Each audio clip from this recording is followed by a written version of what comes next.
Hello mga Mars, so yun na nga. So finally nakalabas na tayo ng bahay kasi nga wala na yung bagyo. I'd like to think na wala na yung bagyo tsaka yung habagat. So yun, so today is September 7, 2024. I'm on my way now to Mercury Drug. Ibibili ko ng maintenance medicine si Mother Dear. Ayan, kasi dahil nga diba maulan, dahil sa bagyo, habagat nga. So buti na lang sumakto yung medicines na kailangan niya i-take everyday. Tapos today kung kailan talagang tumila na ang kaulanan at ang kabagyuhan, ayan, sumakto naman na wala na siyang iinumin. So mamaya pa namang lunch yun. So kaya samahan niyo ako at ibili natin ng maintenance med niya si Mother Dear. Ayun. Her alarm goes off and she gets up to watch the morning news. Doesn't work no more but tells a lot of stories about her youth. Drinks more lately, ain't got pills in many different colors too. Morning light is showing, she moves the chair to look out at her view. But her shop was built right across the street, and it stands where the sunrise used to be. In the afternoons on the couch to read, goes through old pictures and memories. Our heroes have been forgotten, our heroes so brave and bold. Our heroes have been forgotten, our heroes so they got old. Our heroes have been forgotten, our heroes so brave and bold. Our heroes have been forgotten, our heroes so they got old. Our heroes so they got old. Our heroes so they got old. So hello, it's already 5:04 in the afternoon. Nandito na ako sa bahay. Ayun, hindi ko na kayo masyadong naisama sa mga ganap ko today. Pinasilip ko naman sa inyo kung ano yung pinagkakaabalahan natin sa school. Ayan, tapos nung kailan ba huling vlog natin? Saturday ba? Saturday ta Sunday, walang ganap. Actually, meron namang ganap. Makikita naman ng mga naka-follow sa akin sa FB tsaka sa ibang social media app natin kung ano yung mga ginagawa. Usually nagsimba lang, mga ganun, at saka kumain sa labas. Ayan. Nandito lang. Hindi muna ako nagpalit ng damit. Nag-rest muna ako. Kumakain ako nitong cashew nuts. Binili ko to doon sa co-teacher ko kay Ma'am Grace. Tapos meron din dito, bumili si Mother Dear nito, mixed nuts. Ayan, yung nanda sa last vlog natin. Ayan, I'm so tired. Alam mo yun? Dito ako sa mini farm. Ayan. So, there. Yun, update sa mini farm. Wala pa tayong paint. Tapos hindi pa siya fully furnished. Kasi nga inaantay natin yung kausap naming tao na siyang magpe-paint nito. Parang isang buwan pa yata ang iintayin, and then tingnan natin kung ano pa yung mga iba pa nating gagawin or pwedeng gawin dito sa bahay para yung, or dito yung bahay sa mini farm para maayos talaga yung bahay dito sa mini farm. So yun, later na lang, magre-rest muna ako.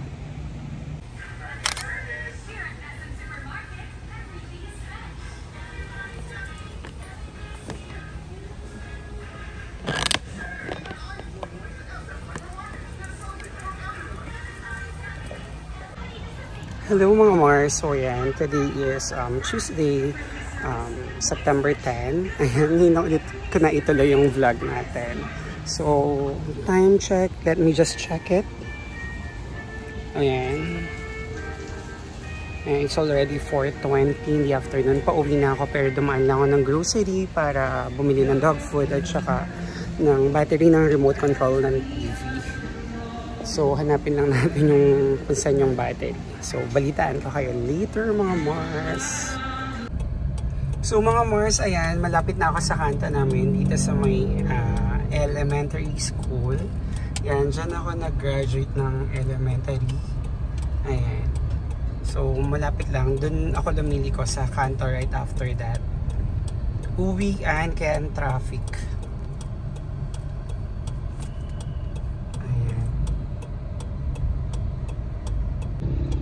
Mabilis lang tayo kanina dun sa Save More kasi ang binili ko lang ay battery ng remote control para sa TV. Ayan. Staring at herself in the mirror on the restroom door. Voices in her head that mirror what she's heard before. All the things they said to hold her back, they never seem to leave her head and tend to keep her mind at war. All the things they said to hold her back, they keep her locked inside of all the times when she's been hurt before. Her eyes are swollen as she tries to hold her tears back. I had a long day mga Mars ko, ayan, but finally pauwi na rin tayo. So, today is September 11, 2024. Nasabi ko ba kanina or nakalimutan ko na sa sobrang haba ng araw. Actually, hindi naman ganun kahaba pero talagang busy, ang daming ginawa. Tapos, ayun, basta I think it's safe to say na, you know, I had a long day. Ayan, nakikipagit-gitan talaga yung Balyog Transit. Oh. Gigit-giting ka talaga nila. Ayan, ayan. Kita nyo kung gaano sila ka-rude. Ayan, no, kahit madikit ka na sa kanila.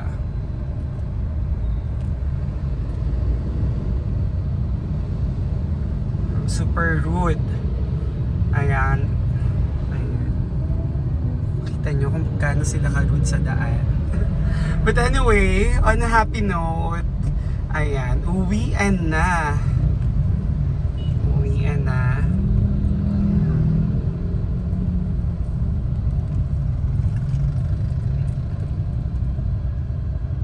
So yun mga Mars, nakaka-stress nung very light, very light yung Baliwag Transit. Yung para sa mga hindi taga Bulacan, I think sa Manila kilala din naman yun. Yung parang local carrier na bus dito yun sa Bulacan. Kasi parang yung may-ari ay taga Bulacan. But wala naman problema doon sa may-ari. Usually nandoon sa mga driver kung paano sila. I mean, personality ng driver yung ganun, kung paano sila sa daan, ang laki nila, siksikan, maliit yung daan, nanggigit-get sila, nakita nyo naman doon sa video. So, wala, ganun talaga yun, no? Lalo na tayo, naka-hatchback lang tayo, lagi nating na-experience yun. But then again, okay lang yun, basta huwag ka nilang babanggain, huwag ka nilang gagasgasan or what.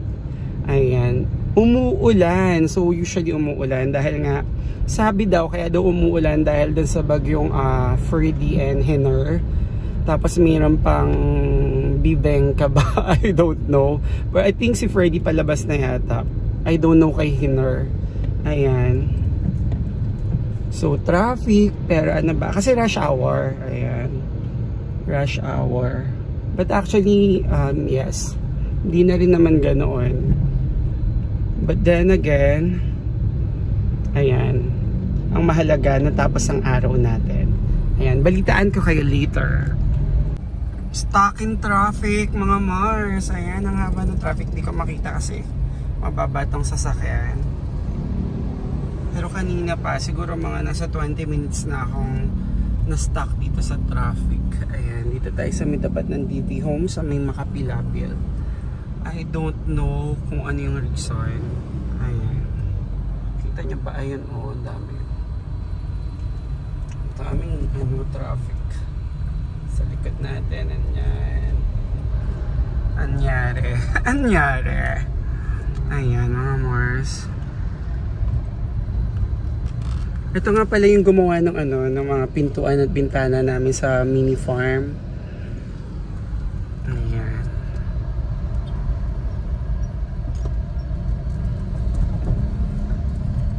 Ano kaya? Bakit kaya? Kasi may ginagawang tulay doon malapit sa amin. Or sana naman yun lang, kisa naman aksidente yung dahilan. So, yun na. Balitaan ko kayo later. Traffic pa rin.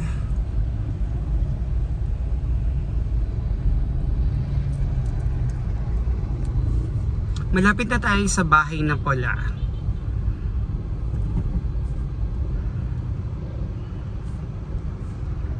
Actually, kung yung tulay yung dahilan, mga Mars ko, ang tagal na kasing ginagawa ng tulay na yun. Siguro nasa more than a year na, if I'm not mistaken. Sana naman, calling out the people behind the reconstruction of that bridge. Small bridge lang siya, mga Mars. I don't know kung napapakita ko sa inyo sa vlog ko yun. Dati kasi nung madalas tayo sa coffee project, ayun, madalas madaanan yun. But then again, hindi ko sure. Okay. Pag nagkaroon ng time, papakita ko sa inyo. Ang dilim ng langit kasi nga umulan. Tapos stop or huminto. Tapos uulan ulit.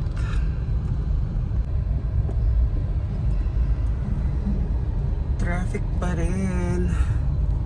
Pero malapit na tayo. Nandito na tayo sa may elementary school. I think kaya mas na-worsen yung traffic or mas the traffic gets worsen kasi nga may school dito, LM School. Yung pinakita ko sa inyo kahapon. Ayun. So uwiin din ng mga bata. Tapos after ng LM, may kanto. Dito na tayo doon and finally we're home. Wala naman dahilan, wala naman kahit ano. Look, doon kasi yung tulay pa sa banda roon. Wala naman, ano yun? Kita nyo naman mga Mars kung paano yung traffic, diba? Tapos wala naman. Hi.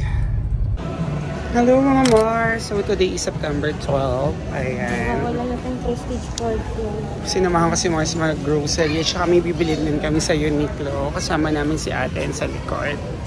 Ayan. Gulo-gulo yung buhok. Kasi nga after school to eh. Ayan. Ayan, nawawala Prestige card. So later na lang.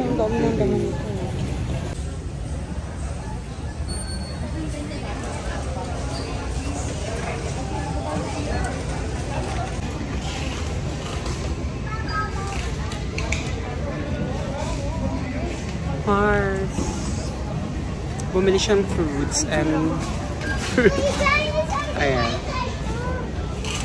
Mars. Ayan. But parang distorted yung ano. Yung mukha natin. Baka din sa ilaw sa taas. Parang bang distorted. At saka parang negrang-negra. Diba? Ano bang...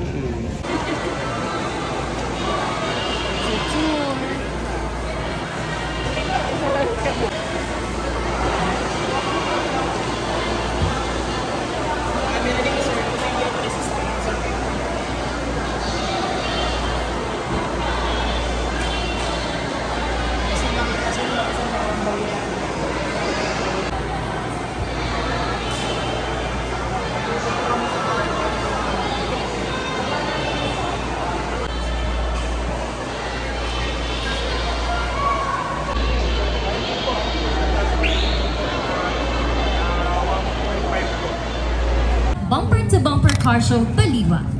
We will be here up until 9 p.m. 9 p.m. Isuzu La Union, Anzal Car Base, sponsors, Guardian Alcohol, Cooltech Ceramic Film, Aguila Autopass, JBL Car Audio, and Yung pala ganun na replace na lang. Ganda yun,